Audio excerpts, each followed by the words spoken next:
aqui a grande expectativa também para o retorno do julgamento do ex-presidente Jair Bolsonaro, discussão sobre a anistia.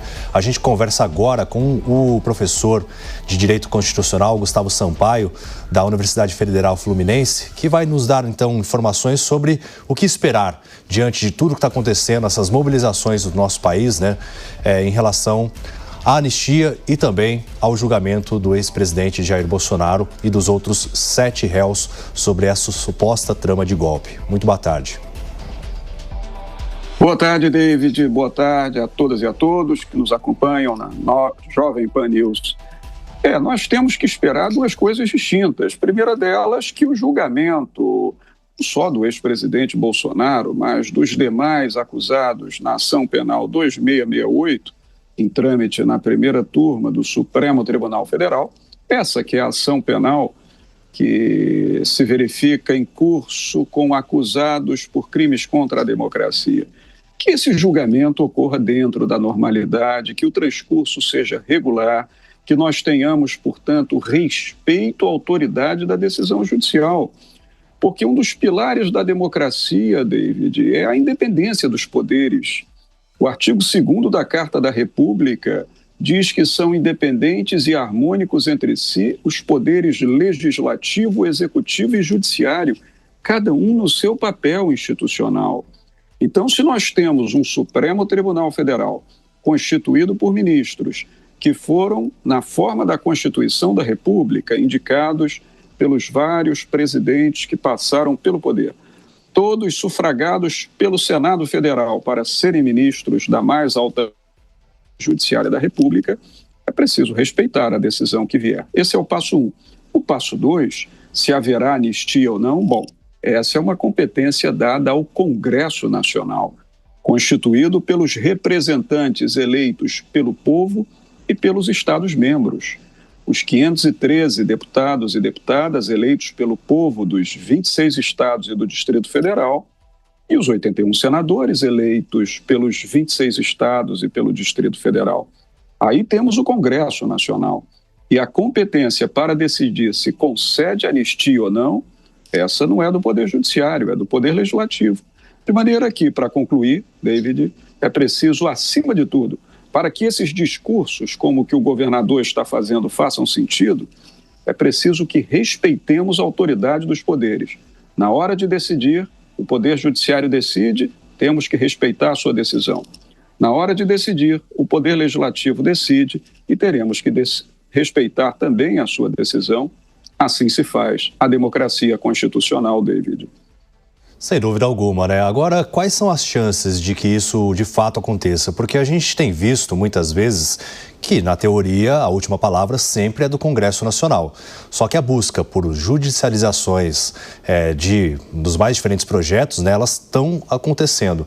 Então, de que forma também que a gente pode esperar uma possibilidade de judicialização em relação, se caso passe no Congresso Nacional, essa proposta da anistia? É fundamental sua questão, David, porque essa é uma tendência contemporânea e não é só do Brasil, não. O mundo ocidental todo hoje vive um período de forte judicialização da vida e da política. As grandes questões acabam sempre terminando no Poder Judiciário. De fato, a anistia ela é concedida por lei. O Congresso Nacional dá anistia através de lei. E a lei, embora reflita a vontade popular, ela tudo pode, exceto contrariar a Constituição. A lei que contraria a Constituição pode ser submetida ao controle de constitucionalidade pelo Supremo Tribunal Federal. Então, se o Congresso Nacional aprovar uma lei de anistia, provavelmente, David, essa lei será submetida por algum dos legitimados às ações diretas de inconstitucionalidade ao Supremo Tribunal Federal. E aí a mais alta corte vai ter que decidir. Mas nessa decisão, o Supremo Tribunal não poderá escolher se gosta ou não da ideia da anistia. Ele terá apenas que dizer se a anistia, porventura concedida, terá sido concedida de acordo com a Constituição ou contra a Constituição. E isso também, David, divide opiniões hoje na comunidade jurídica. Aliás, tudo hoje divide opiniões. Porque a Carta da República não parece impor nenhuma restrição à anistia contra crimes contra a democracia.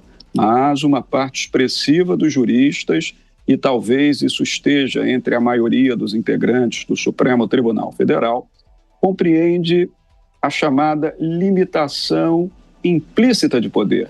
Aplica a teoria das limitações implícitas de poder, entendendo que se o fundamento de validade existencial do Congresso Nacional é a própria democracia, a própria escolha popular que elege deputados e senadores, então que o Congresso não pode dar anistia, um perdão para aqueles que se insurgiram contra a própria democracia, fundamento existencial de validade do próprio Congresso Nacional. Mas isso é uma teoria, isso é um entendimento.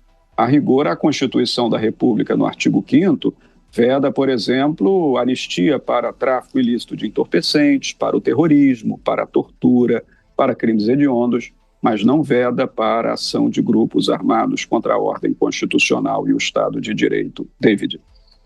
Pois é, professor, a gente vai seguir aqui falando sobre essa questão, mas agora eu gostaria de incluir na nossa conversa também o Cristiano Vilela, que também faz parte do direito, e muitas questões que a gente precisa analisar em torno do julgamento do ex-presidente Jair Bolsonaro e dos outros 7 réus, e também sobre essa questão do projeto de lei da anistia. Vilela, é com você.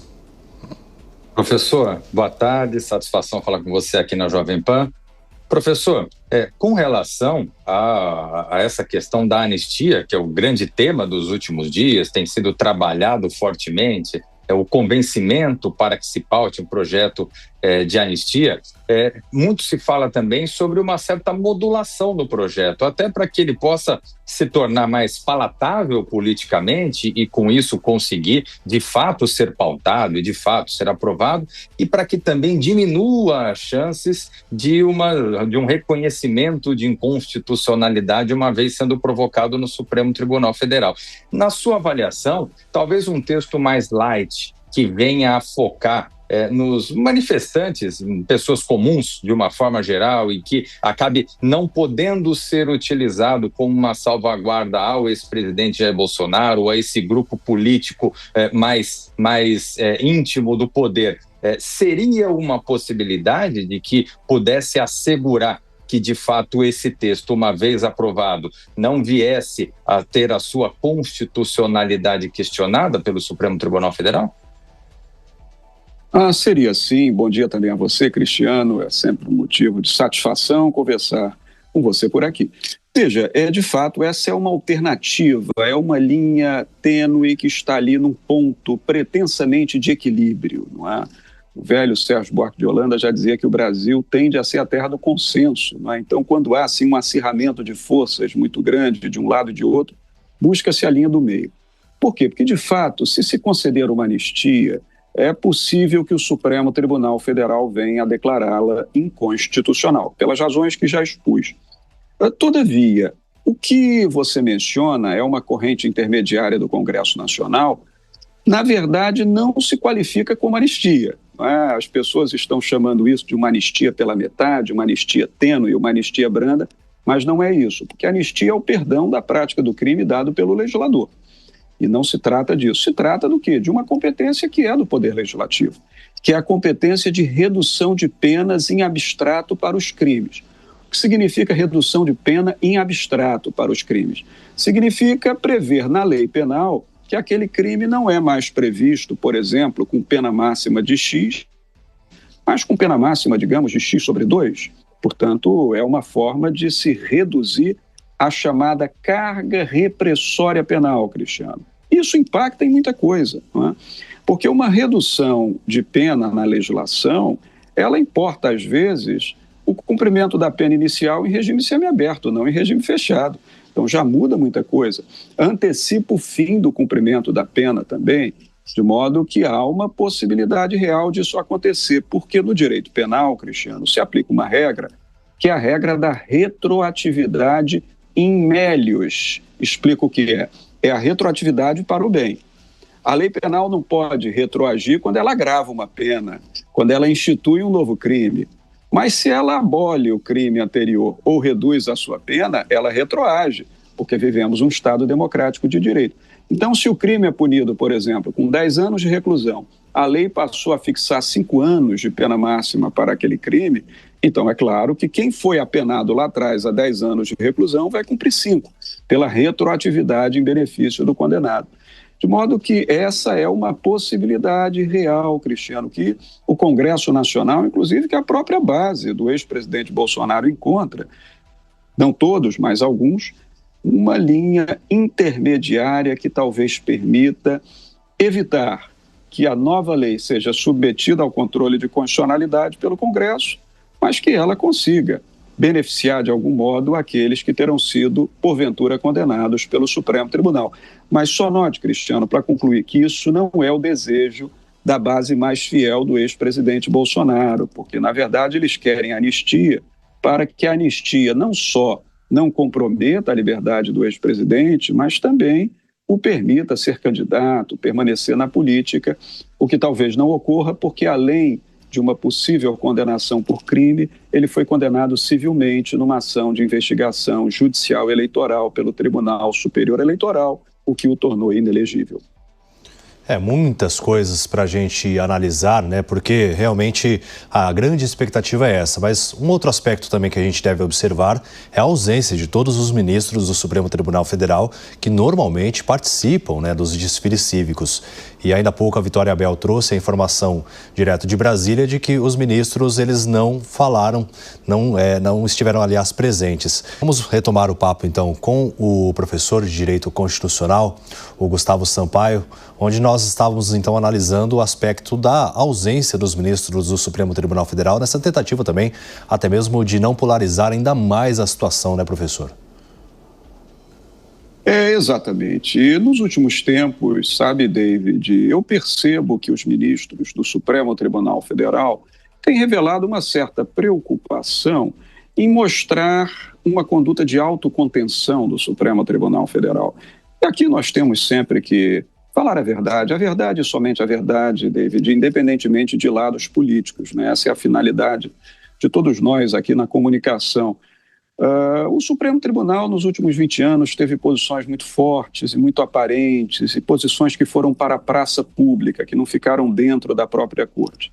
Isso acabou expondo muito o Supremo Tribunal Federal, né? Alguns ministros que decidiram se pronunciar publicamente, falar no alto de um palanque, se expor publicamente, o que não é muito apropriado para uma Corte Suprema. Então, hoje, o tribunal, que tem um papel importantíssimo na vida da República, não só o Supremo Tribunal, o Poder Judiciário como um todo, mas o Supremo Tribunal, como o Tribunal Máximo da Nação, tem um papel importantíssimo, tem resolvido questões fundamentais, inclusive desacordos morais, controvérsias morais importantes, tem decidido grandes questões no controle de constitucionalidade.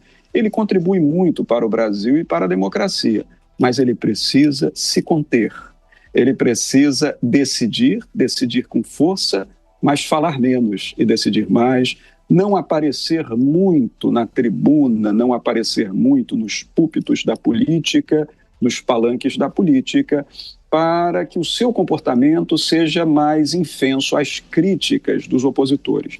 Então, me parece que o Supremo Tribunal Federal tem tido essa preocupação, acredito que seu presidente, o ministro Luiz Roberto Barroso, tem tido essa preocupação de deixar o Supremo Tribunal Federal, David, naquilo que chamamos de autocontenção, numa postura autocontida, fora do átrio da política, das disputas políticas ideológicas, conservando-se mais no átrio da razão propriamente. Então, talvez essa ausência, eu não consegui apurar totalmente, David, mas talvez essa ausência de todos os ministros seja uma demonstração eloquente de que o tribunal está querendo se abster de qualquer ato que possa ter qualquer conotação política para salvaguardar a sua independência funcional, a sua postura judicial, que é uma postura de decidir mais e de aparecer menos. Exatamente, é justamente isso que se espera do STF. Muito obrigado por enquanto, professor.